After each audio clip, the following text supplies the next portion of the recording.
एक आदमी अपनी जिंदगी में उसको ट्रैवलिंग करना बहुत पसंद था, घूमता था, एडवेंचरस आदमी था। एडवेंचरस समझते हैं ना, इसको थोड़ा पहाड़ी इधर उधर समुद्री यात्रा करे जाए, उसको मजा आता था।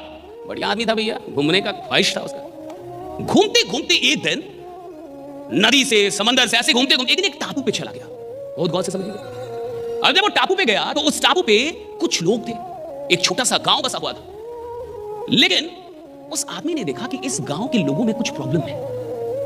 प्रॉब्लम क्या थी कि किसी भी आदमी को उस टापू पे दिखाई नहीं देता था, सारे अंधे थे।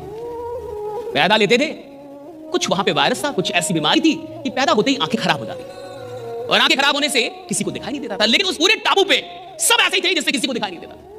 अब जब ये आदमी वहां पहुंचा तो इसने तो ध्यान कर लिया, पढ़ा लिखा आदमी था भैया, ये तो समझ गया कि यहां तो बहुत बड़ी बीमारी है भाई, किसी को दिखाई नहीं दे रहा। उसने गांव वालों से बात की और ऐसी एक सभा बुलाई और कहा कि देखिए आप सब लोग पे मुझे बहुत ही रहम आ रहा है और मैं बड़ा दुखित हूं क्योंकि आप सब लोग एक बीमारी से ग्रसित हैं।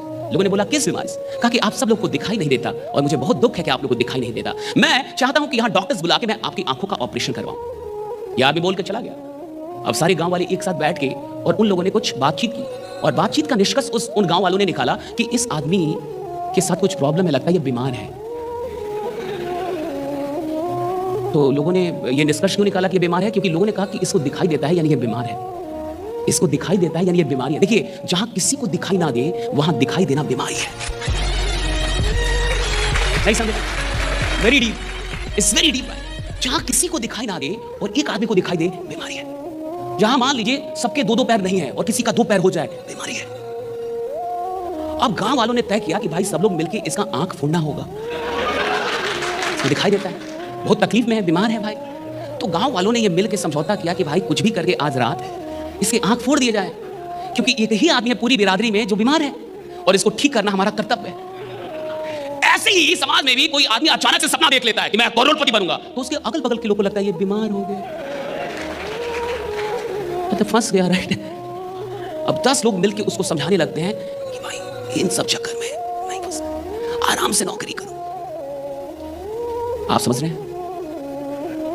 चैंपियंस एटीट्यूड क्यों नहीं बन पाता? आप इस बात को समझे, क्योंकि जैसे ही आपके अंदर का चैंपियन जगता है ना कि मैं कुछ बड़ा करूंगा, आज से जिंदगी में कुछ बड़ा करूंगा, तब तक 10 लोग आपके अगल बगल में होते हैं जो आपको याद दिलाते हैं कि चुप, तू है कौन, ये समझ रहा है, मारेंगे। ये 4 कैटेगरी जो एटीट्यूड के, ये चारों एक आदमी के अंदर है। आप भी कभी कभी बीपीएल एटीट्यूड रखते हैं कुछ काम के लिए, आप भी कुछ काम के लिए लोअर क्लास वाला एटीट्यूड रखते हैं, हमसे नहीं होगा, मैं बोलने पे मैं ये नहीं कर पा रहे, नालायक। कितना काम होगा इस दुनिया में जिसमें आपने बोल दिया होगा मुझसे नहीं होगा, मुझसे, इसका मतलब लोअर क्लास एटीट्यूड था आपका। क्यों नहीं होगा जी? एक आदमी काम करता है, आप नहीं सीख सकते उस काम को, right? Can't you learn that, right? तो एक ही आदमी में ये चारों एटीट्यूड होता है, चारों। कभी ये चलता है, कभी वो, कभी ये, कभी वो। लेकिन याद रखिएगा, जिंदगी का सबसे बढ़िया फेज वो होता है जब आप चैंपियन एटीट्यूड के साथ जी रहे होते हैं, राइट? जब आप चैंपियन एटीट्यूड के साथ जी रहे होते हैं।